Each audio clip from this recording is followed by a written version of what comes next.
प्रश्न हमारे भीतर खड़ा होता है।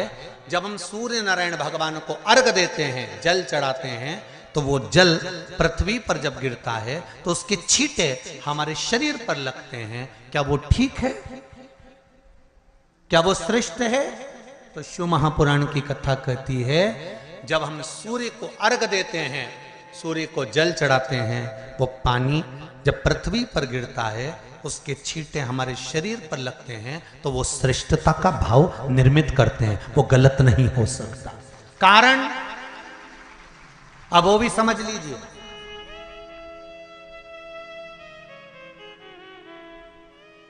अब सूर्य नारायण भगवान को आप जल चढ़ा रहे हो तो छींटे नहीं लगे, उसके लिए क्या स्टूल पे चढ़ के चढ़ाओगे कि कुर्सी पे चढ़ के चढ़ाओगे? अरे बोलो तो सही।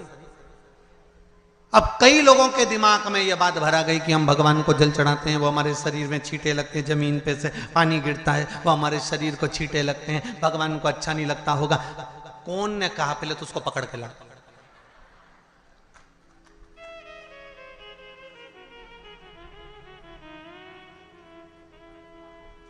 क्योंकि मेरे राम जी महाराज, मेरे भगवान कृष्ण,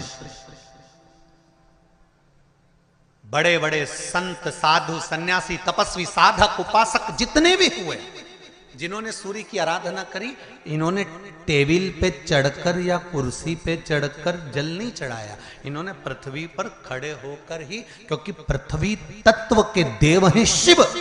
जब हम मृत्यु लोक पर खड़े होकर, पृथ्वी पर खड़े होकर भगवान शंकर का भाग पृथ्वी तत्व को धारण कर कर जल को हाथ में लेकर जब समर्पित करते हैं, और जो जल नीचे गिरता है वो शरीर पर अगर लगता है तो हमको उसका आशीर्वाद ही प्राप्त होता है, दोष नहीं लगता। पर लोगों ने इसको विपरीत कर दिया। कि कौन ने विपरीत करा? कई लोगों ने इसको विपरीत कर दिया। कौन ने विपरीत करा? तो जो दूसरे धर्म के लोग होते हैं, जिनको हिंदू धर्म से नफरत होती है और जो हिंदू धर्म की पूजन, सेवा, अर्चना को समाप्त करना चाहते हैं, वो धीरे धीरे धीरे धीरे कहने लगे कि सूर्य को जल चढ़ाओगे तो शरीर में लगेगा, शरीर में लगेगा तो दोष लगेगा। इसको कह कहकर घर घर में सूर्य को जल चढ़ाना लोगों ने बंद कर दिया कि आप जल चढ़ाएंगे तो दोष लगेगा, शरीर पे छींटा लगेगा, शरीर को ऐसा लगेगा।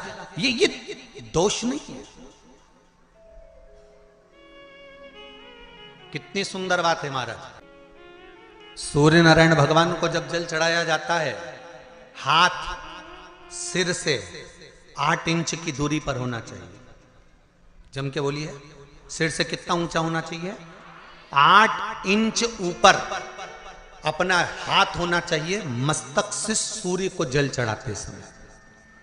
और ना चांदी का, ना स्टील का, ना लोहे का, ना प्लास्टिक का, ना कांच का, ना सोने का कोई बर्तन, ना कांसे का, ना एल्युमिनियम का, ना पीतल का, केवल एक पात्र होना चाहिए, वो है तांबे का। काय का पात्र होना चाहिए? तांबे का पात्र। और सूर्य नारायण भगवान को जब 8 इंच ऊपर तुम्हारा हस्त है, और जब हम सूर्य को जल चढ़ा रहे हैं, कैसे जल चढ़ाना है वो भी समझ लीजिए। अगर कोई कैंसर का मरीज है, जिसके चेस्ट में कैंसर आ गया हो, लेफ्ट में, राइट में कहीं पर कैंसर आ गया हो, या कोई गठान आ गई हो, तो महाराज आप जल चढ़ाते समय उस जल की धार को सूर्य भगवान को जब चढ़ा रहे हो, तो धार आपकी गठान की ओर जाना चाहिए, जिससे सूर्य की किरण उस जल में से आपके उस स्थान पर पड़े, उस जगह पर पड़े जहां पर गठान है।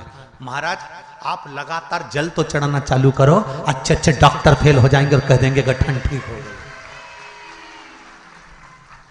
आपका लीवर और किडनी गड़बड़ कर रहा है, आप प्रतिदिन, आपका स्वास्थ्य गड़बड़ रहता है, आप प्रतिदिन ये ज्योतिष शास्त्र के अंतर्गत, रत्न शास्त्र के अंतर्गत, ये रत्न शास्त्र, ज्योतिष शास्त्र, रंग शास्त्र जो हमारे यहाँ है, रंगों के हिसाब से ये जितने रत्न होते हैं, माणिक हुआ, मोती हुआ, नीलम हुआ, मूंगा हुआ, पुखराज हुआ, ये क्यों कहते हैं ये पीला है, ये सफेद है, ये नीला है, ये लाल है, इसको शरीर में क्यों पहनाते हैं? उसका कारण होता है कि जब शरीर में पहनते हैं, सूर्य की किरण उसमें पड़ती है, हमारे शरीर पर वो कलर का इफेक्ट पड़ता है, उस कलर को शरीर पर लगता है, और शरीर पर लगता है तो हमारा शरीर धीरे धीरे, हमारी जो इंद्रियां हैं वो सही होने लगती हैं, काम सही होने लगता है। तो आप प्रसंग है, पहले कभी स्मरण में नहीं आया, पर आज स्मरण में आया है नखपुरा में, तो बड़े सावधानी से सुनिएगा। एक बार मां आद्य शक्ति पार्वती